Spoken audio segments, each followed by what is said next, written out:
akatisira chikwera chokuti tichiita ndechei chikwera chacho ndo mashoko aiparidzwa ndiPeter kuti munhu watambudzika panyama warega chii saka kurega zvivi ndokudii ukaringarire ndokushonga Jesu wavana Kristu kuti wachisikwa chicha zvamahari zvadi zvatoshanduka zvinhu zvekare zvadi zvapfuura haachararami nokuda kwenyama asi wakuraramiswa nokuda kwani paMwari. Saka Paulo woti kurarama kuno konda kurarama nako zvino ari paGalatia pa2:17 verenga bata 2:17 mashoko acho ndiwo asi nguva inenge yapera asi kana yapera tangozama kutokotedza pamasekendi wayo kusarizvezo kuti vavanhu vezoro vamakereka karinga vene kaivatei asi vapererwa nenguva nawachisirei kuti nguva yenyaro iyo yatopera ndiye vasina kupererwa nenguva ukarivatei right yatanga pana mashoko ari papapa andiro kuti kana munhu unonzwa ivhangeri yaMwari ichitaurwa zviya teerera key points pamitarara yakanyorwa pane makey points anofana kuti anzwisiswe nomunhu kana uchiri muri muKristu.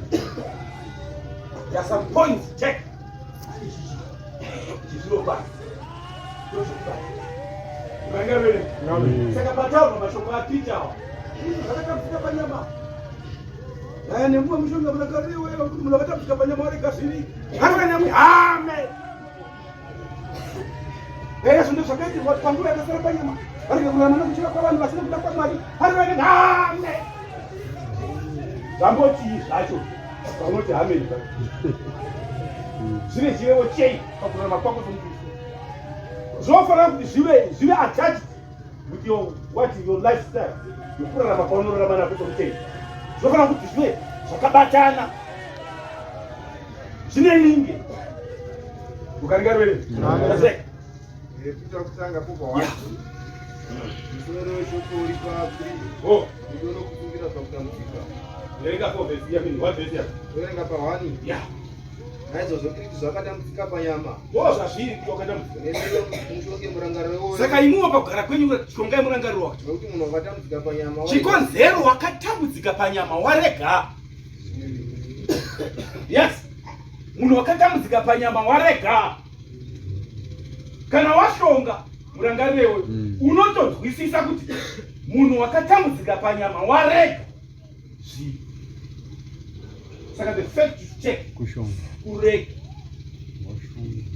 why nokuti wakandifira wakatondishongedza wakatondiitira zvese wakanditambudzikira saka chandava kwangu kuraramanira nacho ndakurarama nokuda kwani paMwari. Mwari unodei ukuroti Mwari unoda mutsvene chikonzero indiri mutsvene saka imiwo pachenyu chivaiva saka kuva mutsvene kuregedze zvivi ndo munhu wakatambudzika panyama warega zvivi kukaringa vere ndizve asi chijairira chokuite zvivi ndozvoreva kuti munhu asati anzwisisa mashoko okuti wakafa akatambudzika nokuda kwangu right yes panguva yakasara panyama chikonzero mune kanguva kamakasirwa kamunoverenga makore bvudzi richichena mini benji bvudzi richinochena kuti aendawo makore ari kuverengwa okurarama panyama ukaringa rivereri saka bhuku roti panguva iyo yamakasirwa iyi yokurarama panyama iyi murege kurarama nokuchiva kwavanhu asi nokuda kwani paMwari. Saka munorarama sei panguva iyo yakasara yechei yamakasirwa naKristu atambudzika nokuda kwenyu? How do you live your life? Haiwa kurarama akati kugara kwako hakuna basa chinongodiwa mwoyo wako kugara kwenyu kwaigarai muri vatsvene chikonzero ndiri mutsvene magarire enyu achewawo Mwari is concerned nemagariro acho makambogara sei samaKristu ivai vatsvene nokuti ndiri mutsvene ukarenga ruvenemwe ukareva 10 yes yeah nokuti nguva yakatopfuura iyoyo yakatokwana. Bhuku rinoti nguva yakapfuura yakaringana. Kana paiswa stop it is a stop. Hapasisina kana kwai yakatopfuura it means yakadi That faith is expired. Haichararami. Nguva yekuita kuna kwavahedheni, nguva yekutadza yakatopura. That is the things of the past. Pamunonzi muKristu mutenda. Hamuchararami muchitadza. Why? Nokuti inguva yakatodii? Yakapura. Chinhu chinonzi chakapura. It is gone. Sapurota mafuka munhu mutsoro. Wakafananidzwa naMwari pakururama kwezvokwadi. Saka hamuchisiri venyu, asi vava vaKristu. Tukanateni. Amen. Mukuru wakakufirai zvivi zvenyu. Saka mava vaJesu. Kurarama kuno kwamakurarama nako zvino. Bhuku rinoti hamuchararami nokuchiva kwavanhu, asi nokuda kwaMwari. Mwari unodei? Vanoda kutsvena. Saka be holy. Why? Because God is holy. Mwari wedu mutsvene. Saka unoda vanhu vanozvichengeta vari vatsvene vanhu. Ukaringana vene? Saka bhuku rinoti chisiyana netsika dziya dzinoti dzakapfuura. You must know kuti chinonzi chakapfuura chakadarika.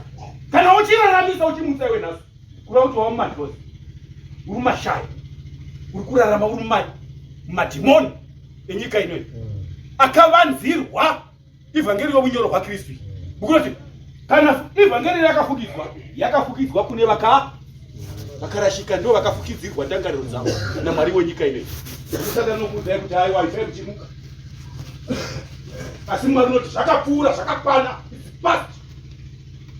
Your present tense and your future tense zvakuraramiwa muri vatsvene. Bhuku roti 2:17. Nguva yakatopfuura yakaringana yokuita kuda kwavahedheni. Saka nawo makurarama muri vanhu vatsvene, hamuchararami muchitadza. There is no time for sin. Kurarama kwomutende hamuchichina, hamusina nzvimbo yokurarama muchiisa zvivi mumuviri waKristu. Saka bhuku yadzidzwa panapa yati kufa kuzvivi ndo upenyu kunani? Kuna Kristu. Nomukuona wadzidza panapa kuroti makatofa kana kubhabhatidzwa kupuza makatoitwa zviyazvo, kubhabhatidzwa murufu rwaJesu, makatofuka Jesu. Saka nawo hamuchimwe makurarama bhuku raPauro kuna Galatia. Direct. Chapter 2:7. Yes. Pauro unosimbisa uapostoli hwake. Unosimbisa uapostoli hwake. Munhu unonzi muKristu, you must safeguard your holiness. Unofanira kusimbisa kudanwa kwawakadanwa ndiko. Makadanirwa kutsvene, hamuna kudanirwa kutsvina. Saka munofanira kuzvisimbisa izvozvo. Saka Pauro waisimbisa uapostoli hwake. Iwewe simbisa hwako. Iwewe simbisa hwako. Newe simbisa. Pauro. 17 verse. Tozvisimbisa sei? Zvino kana isu pakutsvaka kwedu kururamiswa muna Kristu. Kana isusu pakutsvaka kwedu kururamiswa muna Jesu. Tikawanikwa tiri vatadzi isu temene. Ko Kristu wava mushumiri wezvivi. Saka tiri kutaura here kuti Jesu mushumiri wezvivi. Ndo vhangeri yacho here yatikuparidzira navanhu. Isusu pakutsvaka kwedu kururamiswa muna Jesu tikawanikwa tiri vatadzi temene. Saka Jesu watotaura nezvakatotokupura. Wava mushumiri wezvivi here? Mubvunzo Pauro wabvunza.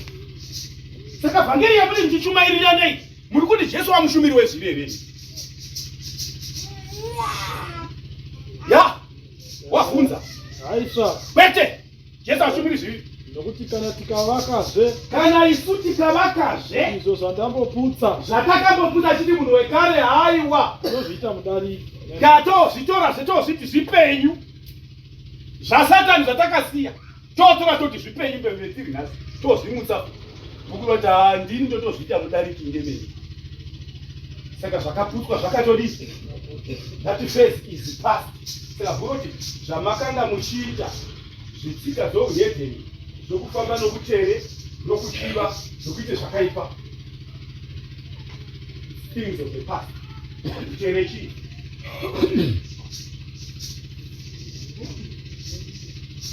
Kutere. Unongoti kutere, urati kutere. Siyai kutere. Pese hameni chii? Hameni chii? Dai kutere chii? Ndoti hameni asi muchigara naho, chigara mahuri. Kutere wacho. Asi bhuka ni siyai. Itsika yakatopfuura yakafanira yokuita kuda kwavahedheni. Nokutere chii? Atorangurira hapana unopazivisa chiona icho. Huku mkalitsvaka kusvika rokudai kuti utere, ufeve, kana kuti ukonge, kana kuti utsvina, kana kuti usvinu. Iyo rongoti utere, kureva kuti uri muufeve uri muutere, uri mumukonge uri muutere, uri mubusvinu uri muutere. Usvinu chii? Ukaringa rwede. Amen. Ukarira cheni. Unhubu. Ururani ya meno. Usvinu. Wakuru weshona. No utere. Wakuru weshona. Usvina. Ndio ni wangu baidi ndanzi somone madinikira. Ukaringa rwede. Amen. Takatopera. Mzoro yoko somone madinikira. Saka bhuku redu rati shongai Jesu wakatambudzika. Saka nemiwo chiriziva kuti pamugariro wenyu nomuraramiro wenyu hamuchararami muri vanhu vanoita chikonzero. Wakakufirai zvivi zvenyu. Saka bhuku roti shongai murangariro iwoyo. Musafungidzira kuti kutsungirira kunongova nokungotambudzika koga ungoti watambudzwa nekuti warwara here whatever. Nokuti matambudziko mazhinji anowanikwa munyama, asi munhu wotsungirira ari mahari. Koga kurega chivi ikoko kunorwadze nyama. Nyama haina kunyoroverwa nokurega chitadzo, nokuti yakagadzirwa iri yezvitadzo yezvivi. Ndo yakapiwa Jesu kuti miviri yenyu muichengete ive mitsvene. Now kuzvirega zvivi zvacho izvezvi, it's a war with the devil kuti udzidzise nyama yako chiri chitadza. Saka unouya with all means kuti uzive kuti nyama inoda zvayo. Saka chinokuita kuti murambe muri muna Jesu, it's not the fact yokuti kunzwisisa kuti ndofanirwa kurega chivi. Ngoda hatisi chokungwani kwaidorega chivi chongo indorega nochirega ndowakamuchigadzira. Unochiitisa unouya kuti opposite Satani une minzi dzese namadhimoni ese okuti utadze. Saka chinokuregesa kutadza kwacho is the way yawakagamuchidzwa nayo evhangeri. Bhuku roti vose vakamugamuchira vanga vakasimba kuti vadziva navo Mwari. Saka bhuku raJohn oti hamusiri nherera asi mweya munyaradzi ndouya unokudzidzisai, ndiyo unogara nemwe. Iwoyo mweya haugari musvina. That means you are king kuti urege zvitadzo. Mweya waMwari wouya kugara mauri, ndiwo wokudzidzisa, wowo wokufambisa kuti wakutadza kuti izvi hazviitwi. Izvi hazvisi zveupenyu, woregesa. Saka zvivi zvinoregesa, kwete kuzvirega nenyama. Nyama inozviita ukarivateni. Amen. Saka ndopouya bhuku rokutsunga, bhuku raBrahebha pa12 kucherechedzai kuna Kristu. Ndio mukwanisa kutenda kwedu kudzidzwa ndibaba hano. Wakatsunga mukudziviswa kukuru kwavatadzi kuti nemuwo muzive uye musaneta, musapera simba kana kupera mwoyo pakutenda kwenyu. Munofanira kutarira kumucherechedzo wowakavamba muvambi nomukwanisa kutenda kwenyu Jesu. Charisisai matsungiro akaita pakudziviswa kukuru kwavatadzi nenharo zhinji dzaziripo, asi wakatsunga kuti imiwo pachenyu murege kupera mweya, kupera simba pakutenda kwenyu kana